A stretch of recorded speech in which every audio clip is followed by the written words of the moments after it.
আহ নমস্কার সবাইকে। এখন 10টা 45 মতো বাজে, ওই 11:45। এখন আমি ভিডিওটা করছি। আমি শুয়েই পড়েছিলাম, আমি 9টার সময় শুয়ে পড়েছিলাম, কারণ আমার ভোর 5টার সময় উঠতে হবে, যেতে হবে কাজে। আবার কাজে থেকে আমি ওইখান দিয়ে 10টার সময় বেরোবো, যেখানে প্রথমে কাজে যাব সেখান দিয়ে 10টার সময় বেরিয়ে আরো একটা অন্য জায়গাতে আবার কাজে যেতে হবে। তো সেই জন্য করে আমি 9টার সময় শুয়ে পড়েছিলাম, স্নান ফান করে খেয়ে দিয়ে রেডি হয়ে, সরি, রেডি হয়ে না, খেয়ে দিয়ে শুয়ে পড়েছিলাম। তো ঘুম আসছে না, বিভিন্ন রকম চিন্তা, হাজার চিন্তা মাথার মধ্যে ঘুরপাক খাচ্ছে। কি হবে না হবে, কি থেকে কি হয়ে গেল, এইসব ভাবতে ভাবতে ঘুম আসছে না। আবার মনকে বোঝাচ্ছি, না বর্ণালী ঘুমা, তোকে ভোর 5টার সময় উঠতে হবে, ঘুমা, তুই তখন উঠতে পারবি না, তখন ভীষণ কষ্ট হবে, ঘুমা। আমার বর আজকে দুপুরেই বলছিল যে অত ভোরের কাজটা তুমি ছেড়ে দাও, কিন্তু আমি বলছিলাম যে না, ভোরে উঠতে কষ্ট তো অবশ্যই হয়, কিন্তু কাজ ছাড়লে হবে না, তার কারণ এখন টাকার খুব প্রয়োজন আমাদের। তোমরা সবাই জানো, আমি এর আগে একটা ভিডিওতে বলেছি যে আমার সাথে ঠিক কেমন স্ক্যাম হয়েছে, কিভাবে স্ক্যাম হয়েছে। টাকার অঙ্কটা আমার কাছে অনেকটাই বেশি।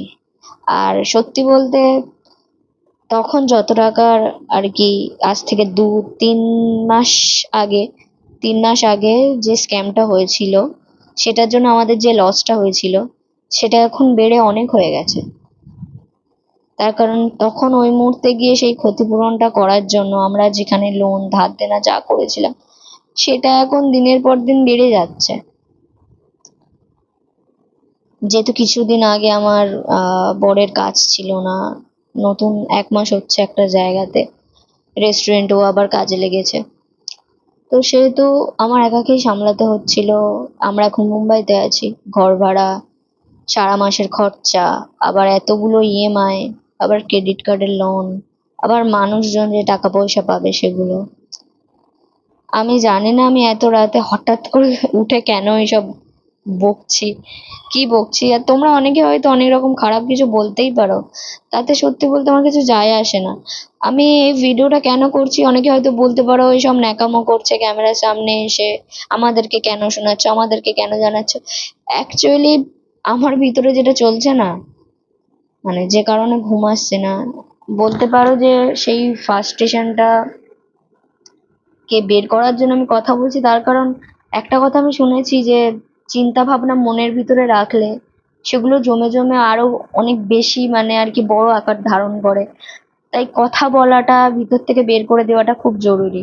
আর এই মুহূর্তে দাঁড়িয়ে আমার সামনে তো এমন কেউ নেই, আর এমন কেউ নেই যাকে আমি ফোন করে বলবো। এখন কেউ কারোর কথা শুনতে চায় না, এখন সবাই সবার জীবনে ব্যস্ত, সবাই নিজেরটা বলতে চায়, কেউ কারোরটা শুনতে চায় না। তাই আমি ভাবলাম যে ক্যামেরার সামনেই বকি, যদি মনটা হালকা হয়, যদি বকার পর ঘুমটা আসে, সেটাই ভেবে এতগুলো কথা বলা। মানুষকে না বাইরে থেকে দেখলে বোঝা যায় না তার জীবনে ঠিক কি চলছে। আজ আমি কি বলতে এসেছি, আজ আমি কি বলবো আমি সত্যি জানি না, কিন্তু আমার ঘুম আসছে না, শান্তি করে ঘুমাতে পারছি না, শান্তি করে কিছু করতে পারছি না, ভিতরে একটা আলাদা টেনশন। আর এত কিছু কি করে কি করব, সামনের মাসে কিভাবে সামলাবো।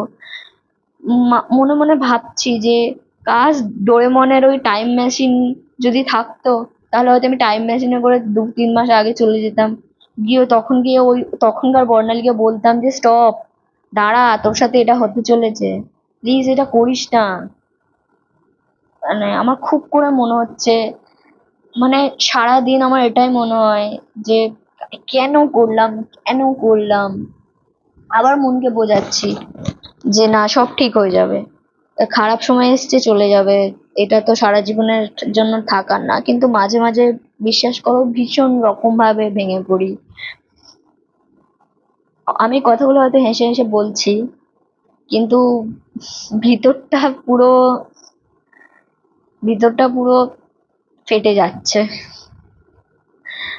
আমি এই সবকিছু কারোর কাছ থেকে সিম্পাথি গেইন করার জন্য বলছি না, আমি শুধু নিজের মনটাকে হালকা করার জন্য বলছি। তো যে যেমন ভাবে পারো কথাগুলোকে নিতে পারো, কিন্তু আমি ভগবানের কাছে একটাই প্রার্থনা করব যে খুব তাড়াতাড়ি যেন এই খারাপ সময়টা থেকে আমরা বেরিয়ে আসতে পারি। আর এই খারাপ সময়টা থেকে যখন বেরোবো তখন হয়তো আমি এখনকার থেকে অনেক বেশি স্ট্রং থাকবো। সিচুয়েশনটাকে হ্যান্ডেল করার, যে কোনো রকম সিচুয়েশনকে হ্যান্ডেল করার ক্ষমতা হয়তো এখনকার থেকে আরো অনেক বেশি বেড়ে যাবে। আমি জানি না সেই সময়টা কখন আসবে যখন আহ সবকিছু ঠিক হয়ে যাবে, কিন্তু খুব করে চাইছি যে যেন খুব তাড়াতাড়ি আসুক। আর একটা কথা আমি ভাবছি যে কষ্ট আমি করে নেব, কষ্ট আমি করে নেব এই সমস্যা থেকে বেরোতে। যা করার হয় সবকিছু করবো, একদিন না একদিন এই সিচুয়েশন থেকে তো বেরোবো। ব্যাস এই এই চিন্তাটাই মাঝে মাঝে আসে, নিজেকে মোটিভেট করি যে না, খারাপ সময় এসছে, খারাপ সময় ঠিক চলে যাবে, এটা শুধুমাত্র একটা জীবনের পরীক্ষা। ব্যাস মেহনত করে যাও, সব ঠিক হয়ে যাবে। এরকম ভাবে নিজেকে মোটিভেট করি, কিন্তু আবার না ভেঙে পড়ি। এত এত সমস্যা, এত এত সমস্যা, কিভাবে কি করব যখন রাস্তা খুঁজে পাই না, না রাত্রেবেলা ঘুমাতে পারি না, শুলে ঘুম আসে না, খুব ভেঙে পড়ি ভীষণ রকম ভাবে।